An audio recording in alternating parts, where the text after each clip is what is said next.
ദൈവത്തിൻ്റെ വിലയേറിയ നാമം എന്നും എന്നേക്കും വാഴ്ത്തപ്പെടുമാറാകട്ടെ. വീണ്ടും വരുന്നവനായ കർത്താവായ യേശു ക്രിസ്തുവിൻ്റെ നിസ്തുല്യ നാമത്തിലുള്ളതായ സ്നേഹവന്ദനം എല്ലാവർക്കും അറിയിച്ചുകൊള്ളുകയാണ്. വീണ്ടും ഒരു പ്രഭാതത്തിങ്കൽ നമുക്ക് ആ പ്രഭാത ധ്യാന ചിന്തയോടുള്ള ബന്ധത്തിലായിരിക്കാൻ കർത്താവ് പ്രസാദിച്ചതോർത്ത് ദൈവത്തെ സ്തുതിക്കുന്നു.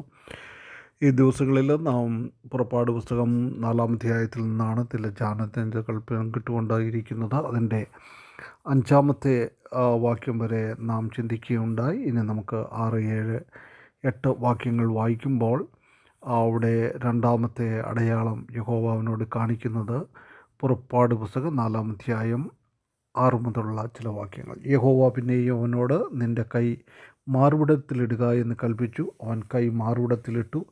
പുറത്തെടുത്തപ്പോൾ കൈ ഹിമം പോലെ വെളുത്ത് കുഷ്ഠമുള്ളതായി കണ്ടു. നിൻ്റെ കൈ വീണ്ടും മാർവിടത്തിലിടുക എന്ന് കൽപ്പിച്ചു. അവൻ കൈ വീണ്ടും മാർവിടത്തിലിട്ടു. മാർവിടത്തിൽ നിന്ന് പുറത്തെടുത്തപ്പോൾ അത് വീണ്ടും അവൻ്റെ മറ്റേ മാംസം പോലെ ആയി കണ്ടു.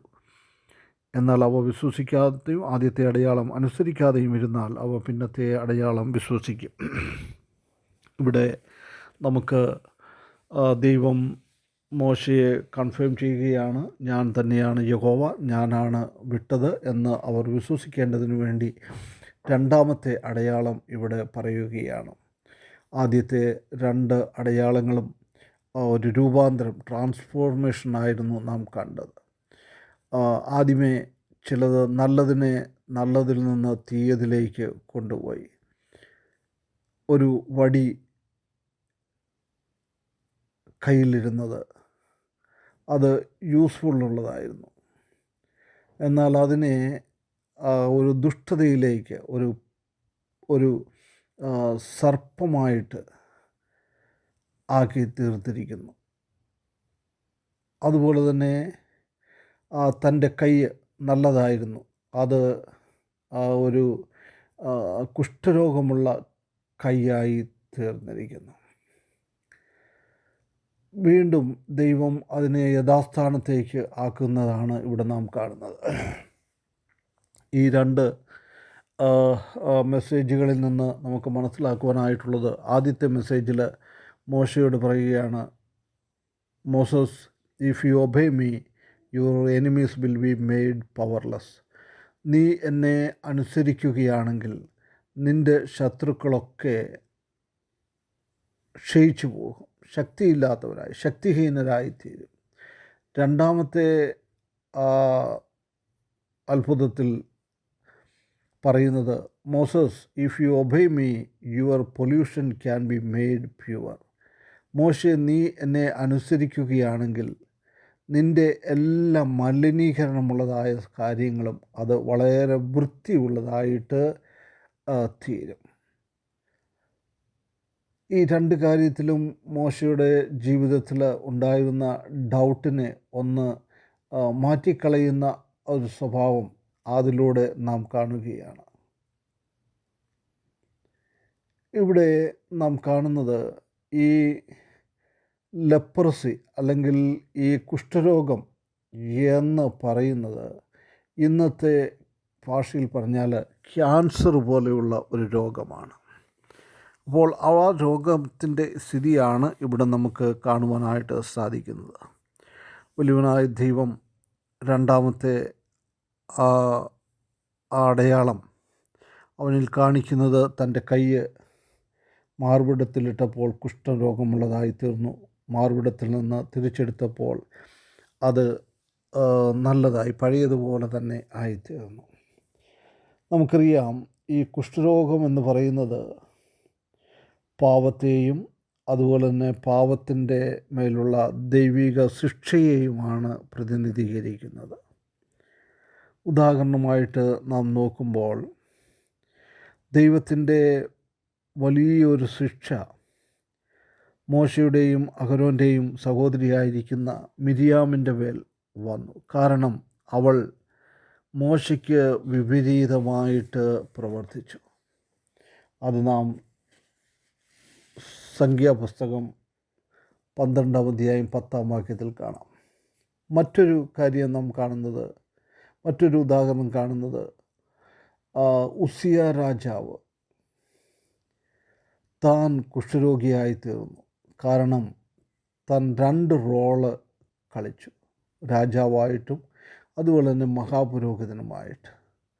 നമുക്കറിയാം, വലിയവനായ ദൈവം ഈ 2 കാര്യം 2ആയിട്ടാണ് ഉപയോഗിച്ചുകൊണ്ട് ഇരിക്കുന്നത്. അപ്പോൾ അവിടെയും ഒരു ശിക്ഷാവിധിയായിട്ട് ഈ കുഷ്ഠരോഗത്തെ നമുക്ക് കാണുവാനായിട്ട് സാധിക്കും.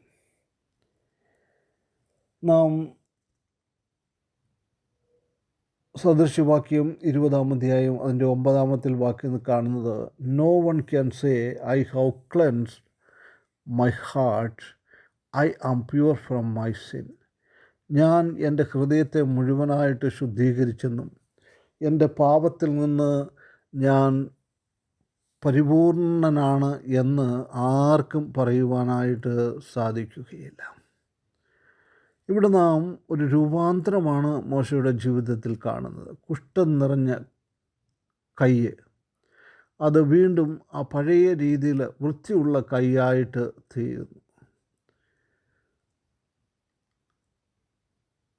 വലിയവനായ ദൈവം ഇവിടെ അതിൽ നിന്നും കൂടെ കാണിക്കുവാനായിട്ട് സാധിക്കുന്നത്, അവൻ പാപത്തിൽ നിന്ന് നമുക്ക് സൗഖ്യം നൽകുന്നു. മാത്രമല്ല, നാം നാം നമ്മെ തന്നെ ഒന്ന് തിരിച്ചു കൊണ്ടുവന്നില്ലെന്നുണ്ടെങ്കിൽ ദൈവത്തിൻ്റെ ന്യായവിധി നാം അനുവദിക്കേണ്ടതായിട്ട് വരും. നമുക്കറിയാം, കർത്താവ് ഈ ഭൂമിയിലായിരുന്ന സമയത്ത് ലൂക്കോസിൻ്റെ സുവിശേഷം 14-ാം അധ്യായത്തിൽ 10 കുഷ്ഠരോഗികളെ സൗഖ്യമാക്കുന്നത് കാണുവാനായിട്ട് സാധിക്കും. അവരോട് പറയുന്നത്, കുഷ്ഠം പാപത്തെയാണ് കാണിക്കുന്നത്, നിങ്ങൾ നിങ്ങളെ തന്നെ പുരോഹിതന്മാർക്ക് കൊണ്ട് കാണിച്ചു കൊടുക്കുക.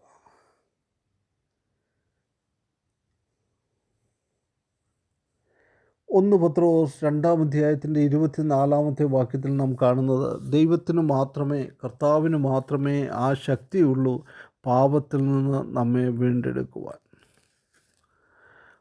മോശയുടെ ഈ അത്ഭുതകരമായ കാര്യങ്ങളൊക്കെ നാം കാണുന്നത് കർത്താവായ യേശു ക്രിസ്തു ഈ ഭൂമിയിലായിട്ട് വരുമ്പോൾ കാണിക്കുവാൻ പോകുന്ന അത്ഭുതങ്ങളുടെ ഒരു ചിത്രമായിട്ട് നമുക്കിവിടെ കാണാം.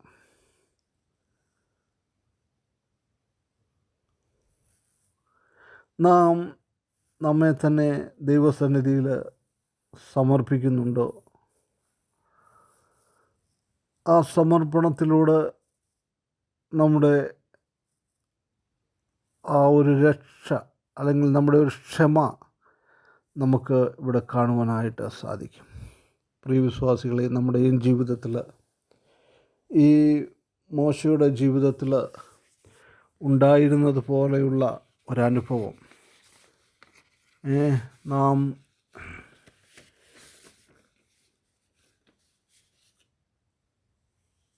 ദൈവത്തെ അനുസരിച്ച് ശത്രുക്കളെ കീഴ്പ്പെടുത്തുവാനും, ദൈവത്തെ അനുസരിച്ച് നമ്മുടെ ശരീരത്തിൻ്റെ മലിനീകരണത മാറ്റുവാനും, ദൈവത്തിനു വേണ്ടി ശോഭിക്കുവാനും ഈ വചനങ്ങൾ മുഖാന്തരം വലിയവനായ ദൈവം നമ്മെ സഹായിക്കട്ടെ.